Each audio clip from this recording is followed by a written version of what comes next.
My second speech.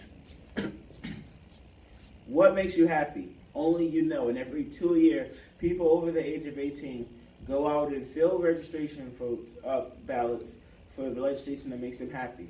Happiness also leads to increase in economy because the more happy people are, the more they output. So when asked who's better at fixing the economy, the state or federal governments, I respond by saying the state governments for the following three reasons.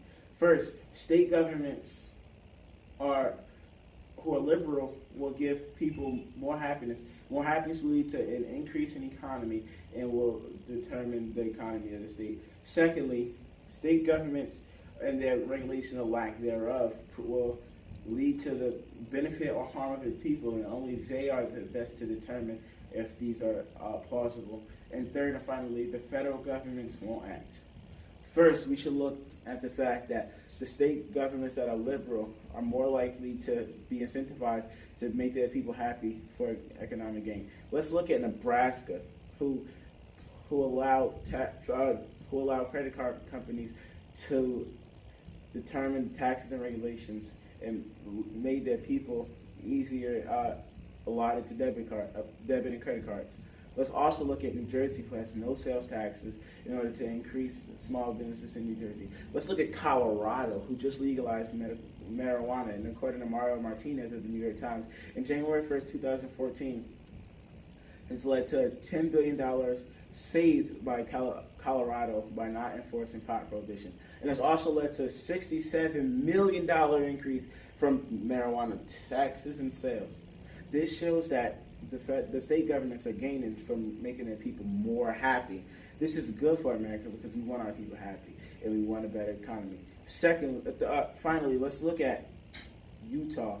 They've legalized gay marriage, and according to Politico in 2013, in 3 years, they've gained $15.5 million from gay marriage and marrying gay couples.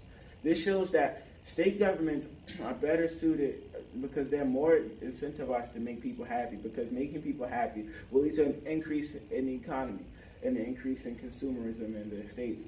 Secondly, let's look at the fact that state governments and their regulations or lack thereof will benefit or harm their people. People vote for their governors or legislators because this is a representative democracy, and so the legislators are the ones who should determine if these are beneficial or harmful towards people.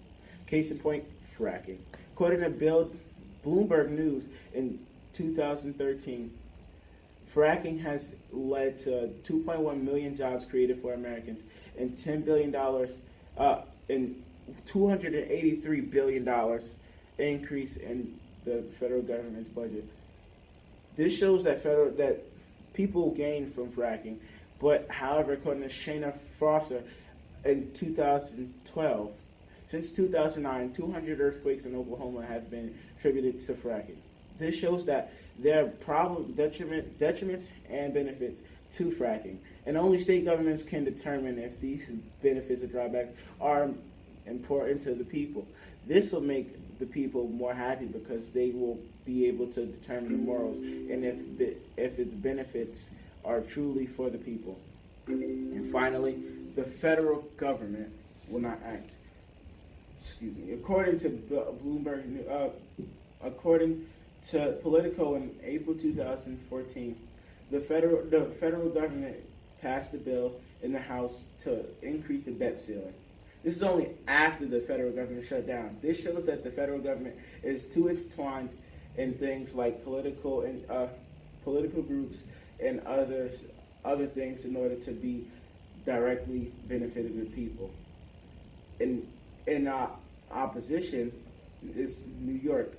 Bill de Blasio, according to New York Times in 2014, is attempting to increase the minimum wage for immigrants and people in the state. This shows that the federal government won't be doing this because they won't be helping the populations in New York. They won't be benefiting them alone because they will be thinking about an entire country. The state legislators will be thinking about states, and so they will help more people This is important because the federal government will be slower to act than the state governments. What makes you happy? Only you know. Happiness will be equatable in the economy because happier people hold more jobs, pay more taxes, do more things for America, and they increase the economy. We should make our people happy, and only state governments can do that. And because state governments are the only way to make people happy, state governments fix the economy. So when asked who is better prepared to fix the economy, state or federal governments, it's always state governments. Thank you.